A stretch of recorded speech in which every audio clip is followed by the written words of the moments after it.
Assalamualaikum warahmatullahi wabarakatuh. Halo anak-anak ibu, apa kabar kalian hari ini? Ibu harap semua dalam keadaan sehat, gembira, dan tetap semangat belajar dari rumah ya. Anak-anak, kita bertemu kembali pada pembelajaran tematik di kelas 6. Hari ini kita akan belajar tema 2, persatuan dalam perbedaan, subtema 1, pembelajaran yang kedua. Ayo anak-anak, siapkan bukunya dan kita belajar dengan semangat.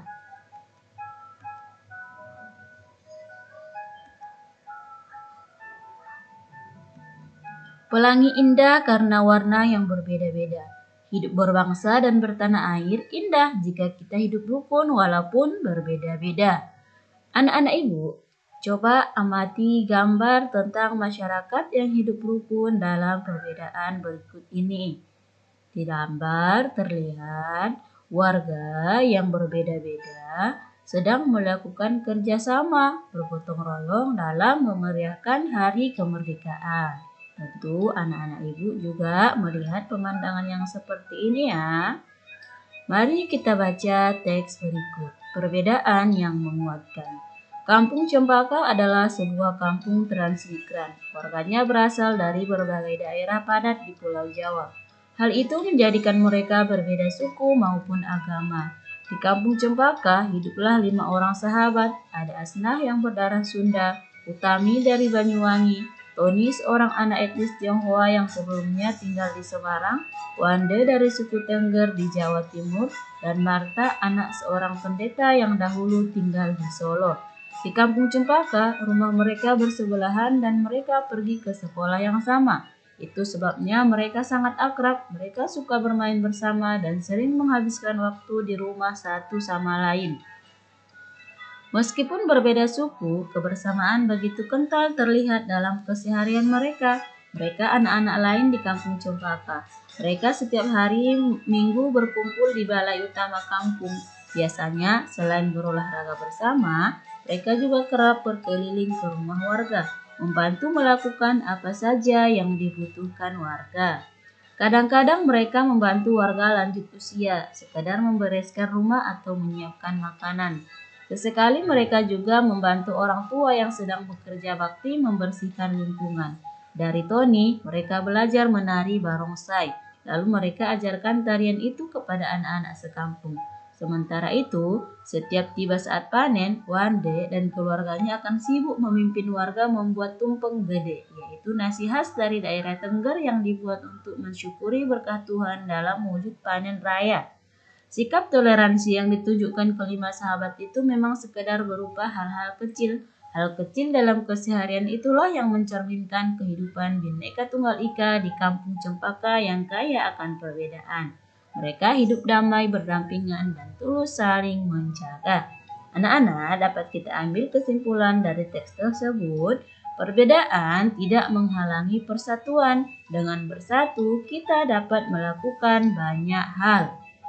Anak-anak ibu, setelah kita mengamati gambar dan membaca teks tersebut, mari kita isi tabel berikut ini.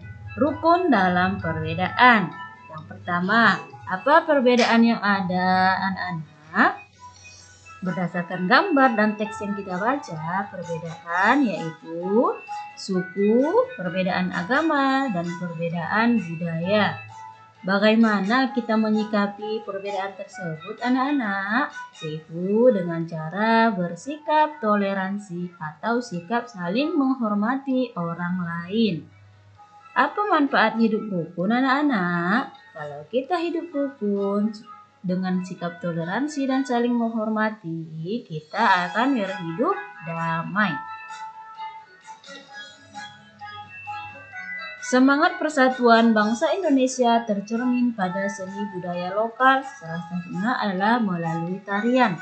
Banyak tarian daerah Indonesia yang menyerukan persatuan.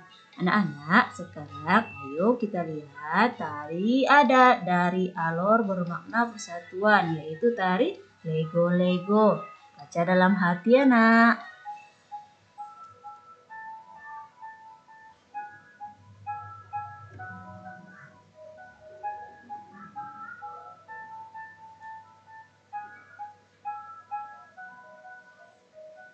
Nah, dalam melakukan suatu tarian perlu kita tahu atau kita pahami yang namanya pola lantai.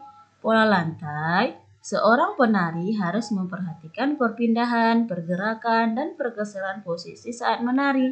Pola lantai adalah pola denah yang harus dikuasai oleh seorang penari dan berfungsi untuk membuat posisi dalam sebuah ruang gerak. Anak-anak, hari ini kita akan belajar jenis-jenis pola lantai. Yang pertama, ada pola lantai vertikal atau lurus. Tari klasik banyak menggunakan pola lantai vertikal. Penari membentuk garis vertikal, yaitu garis lurus dari depan ke belakang atau sebaliknya.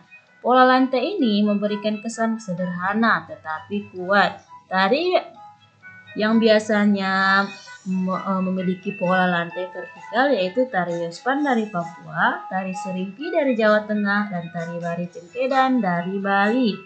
Pola yang kedua yaitu pola lantai diagonal.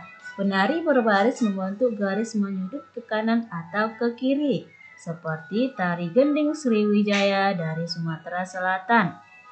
Yang ketiga, ada pola lantai garis melengkung. Penari membentuk garis lingkaran. Tari rakyat dan tari tradisional banyak menggunakan pola ini. Pola lantai ini memberi kesan lemah dan lembut. Contohnya tari Mabakdang dari Toraja, Sulawesi Selatan, dan tari Randai dari Sumatera Barat. Anak-anak, untuk hari ini sampai di sini yang dapat Ibu sampaikan. Tetap semangat dan jaga kesehatan ya anak-anak. Terima kasih sudah belajar dengan gembira. Sampai jumpa di pembelajaran berikutnya. Assalamualaikum warahmatullahi wabarakatuh.